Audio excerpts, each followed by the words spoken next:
I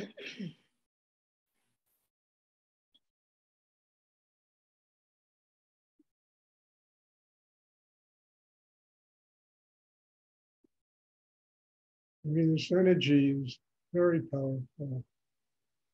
I mean, even myself, it's hard to even talk, after a class like this. And it's best to just absorb it inside, let it work on you, conserve the energy, let it develop your whole system inside and build inside a direct link between each and every one of you and myself to higher energy in the universe. There's nobody that's going to experience this meditation in the same way. I mean, it's unique to every single human being. It will tap the creative forces in each and every human being and allow you to live literally as a child of God in your own unique way, not as I want you to live or anybody wants you to live. You don't have to don any costumes and, have any names and all this stuff that people do. You'll be a vehicle through which this energy flows, and we each have our own creative capacity. We each have, the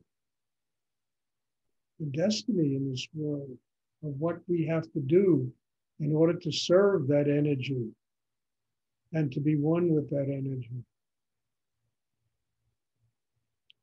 It's the thing I always loved about Rudy's work.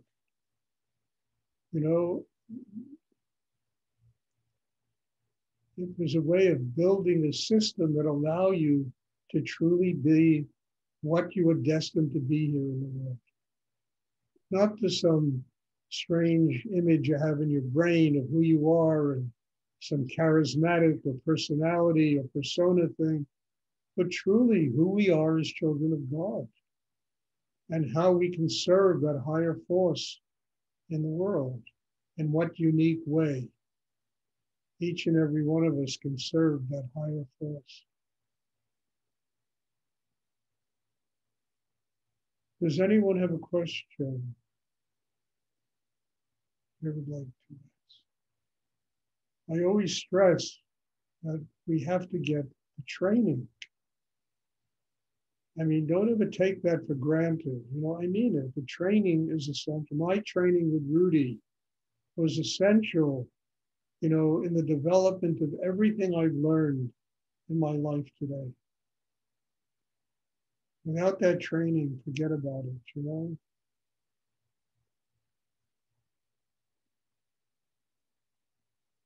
Does anyone have a question they would like to ask? Stuart, I have a question, Bob Singh.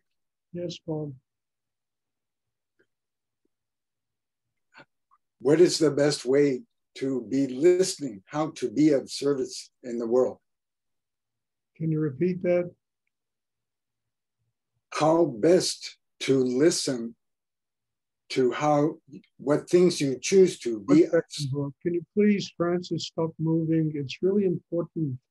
I hate to keep bugging you with this, and I'm not trying to be a taskmaster, but every time you fidget and move, it disrupts the whole energy. Everybody has to really sit still, because one of the things that makes this class work is people being focused inside and a kind of discipline to stay centered in the chakra below the navel. So please, it's another 5 or 10 minutes. Try and sit still. Yes, Paul, go ahead. How best to be of service in the world?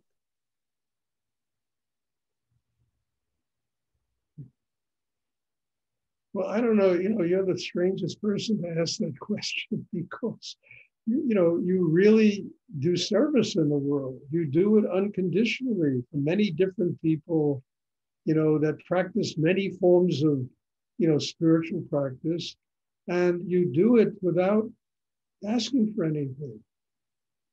And I think it's extraordinary what you do. You do it for the Buddhists at Big Indian, you do it for the Hindus at Big Indian, you do it for everybody, and I think it's wonderful what you do. How can you deepen it? How can you deepen that kind of service? you in yourself have to open to begin to listen to life and let the teachings of life guide you. And again, that requires a very strong chakra system inside, deep sense of balance, a deep sense of openness that allows yourself to, truly embrace the real guru, not Stuart and not this Swami and that Rinpoche and that, Lama or this, but life is the real guru. And if you get that inner strength to be able to allow life to teach you, that question will be answered. And meanwhile, what you've developed in terms of the willingness to serve in life is something extraordinary.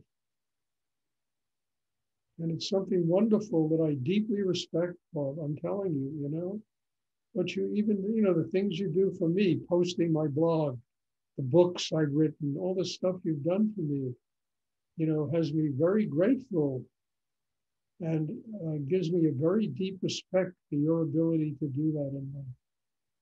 More people need to learn that. And I wish to go beyond that. I wish to go beyond that. Yeah, I know. What is next? The next step is, all right, let's put it this way. The next step is you, as I just said, building a system that can truly listen to life and let life guide you. My job is to help you build that kind of system. Also, your worthiness. You have to develop a system inside that enables you to understand you are worthy of people bringing you gifts, people saying thank you, people saying for what you do. And that worthiness will really take you to another level. Just accepting that in yourself and being able to live with that will take you to another level in your life. And I really mean that, Bob. I mean, I love you very dearly, and I have so much respect for what you have done in your life, And you yourself have to feel that deep sense of worthiness, and that'll enable you to go to the next level of being able to serve the Lord. Took me a long time to learn that. When I was younger, I used to beat myself up all the time. I was never doing enough. I was angry. I was this, and I used to get on people's cases all the time. And, I got on your case a hell of a lot in Kenton, Texas. I don't do that anymore. I don't do it. I don't want to do it. I just want to love the people that come here, to nurture them, to feel worthy of what I do, teaching all these classes every week, and hopefully to allow this thing to grow as in-person classes again, which I've started to do. There's a few people that come, and I'm very grateful to them for coming. And the work is really deep when they do come. All of that, prepares you to take the next step in your life.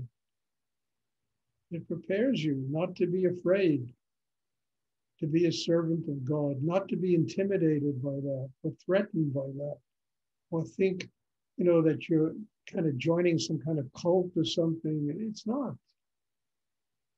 What permeates this meditation, honestly, is love. That's what really makes this work. Respect for people that do it. Not that I am some avatar and some, sacred. I mean, for Christ's sake, I was born in the streets of the Bronx, I mean, I was raised as a street kid in the Bronx. I mean, I didn't live in the streets, but I was in the streets every day. Rudy was born in, Bedford-Stuyvesant, East New York in Brooklyn. It's the same kind of neighborhood he came out of, worked his ass off to gain what he gained in life. I've worked my ass off to gain what I have gained in life. It wasn't just coming to me. And I also, when I was younger, had to have my chops busted by Rudy, and he really did it. The schmuck thinks he's having a spiritual life. How many times I heard that? I mean, what could have been left of my ego after having lived in the world of schmuckdom for so long, and having survived it?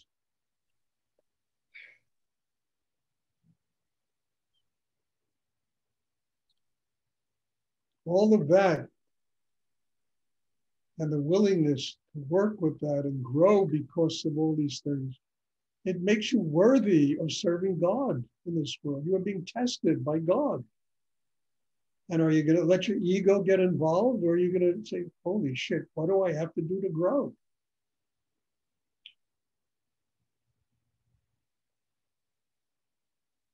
And the best test is life. It's been my best test. And I never know when it's going to present me with things that I have to gulp and surrender and use to grow. It happens every day of my life. It makes you worthy. I mean, it's like, that book I wrote, A Lotus Flower in Muddy Waters. That we're all a bunch of lotus flowers. And we all have to grow out of muddy water. Life is muddy water. And we have to transform it into a lotus flower. It's a symbol of Buddhism.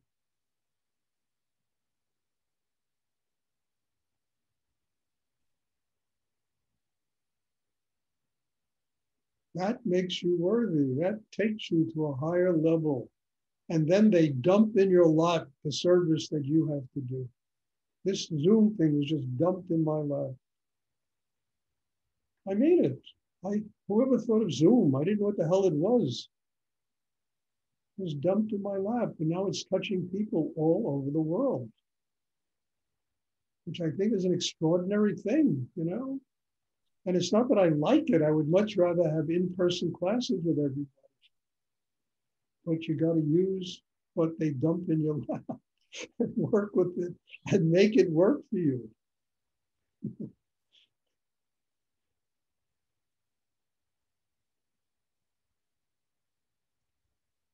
And that reality takes you to a new level in your life, a level where you begin to understand that you're nothing. You're just a servant of God, servant of people, human beings, life, God, the best you can do in this world.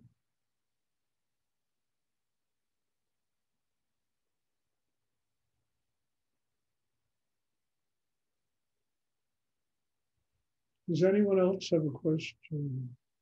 Thank you, Stuart. That nailed it. You're welcome, Bob. Thank you. Does anyone else have a question?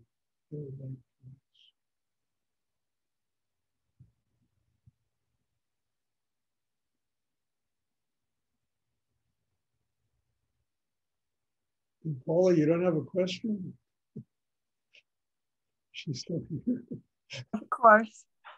Hi, Stuart.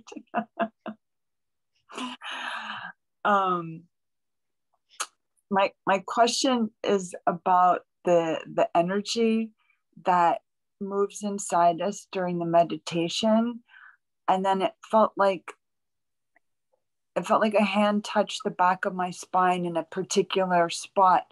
So my question is about stuck energy, if it's pertinent, or I can't tell you how pertinent it is. When people come here and work with me in person, which you don't live so far away and you could do, that's how I work with them. Hands-on, third eye, the heart chakra, the base of the spine, and that enables the energy to flow through their entire system. And it's a very essential way. And if you feel that energy at the base of it, it means the Kundalini is open. It means the Kundalini is beginning, or not beginning, but rising inside you. The beginnings of a spiritual life. Not only the beginnings of a continuum of a spiritual life. Because that energy that is dormant at the base of the spine needs to be activated. It's activated as energy flows through the sex. It activates that energy. And then you begin on your spiritual journey. You're transforming the human to the spiritual. And that's what you're feeling. And I know when people come here and I do this in person, that's what I do. It's exactly what I do. Try to develop their chakra system to get the energy flowing from the base of the spine to the top of the head. Opening their heart chakra. I always kid around as like Kundalini cardiology. Getting the heart chakra open, you know? It felt like you touched my spine. That's exactly what it felt like. And I've been asking for assistance so that my schedule opens up, because I definitely want to come see you.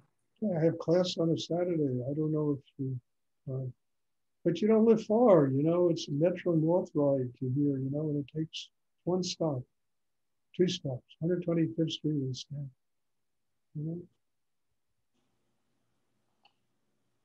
Does anyone else have a question? Thank you. Thank you for the question. Does anyone else have a question? Okay, there'll be a meditation on Wednesday. And, you know, I always end this way. You're probably tired of hearing it. But I have to say that I have a very profound gratitude for the presence of everyone that's in these classes. And your presence is really demanding of me to go very deep in myself, to open in a way that it's important for me to open. So God bless you and thank you. And there'll be a class Wednesday. I'm looking forward to seeing you. Have a beautiful night, Stuart. Thanks, Stuart. Thanks, Thank Stuart. Good night. you very much.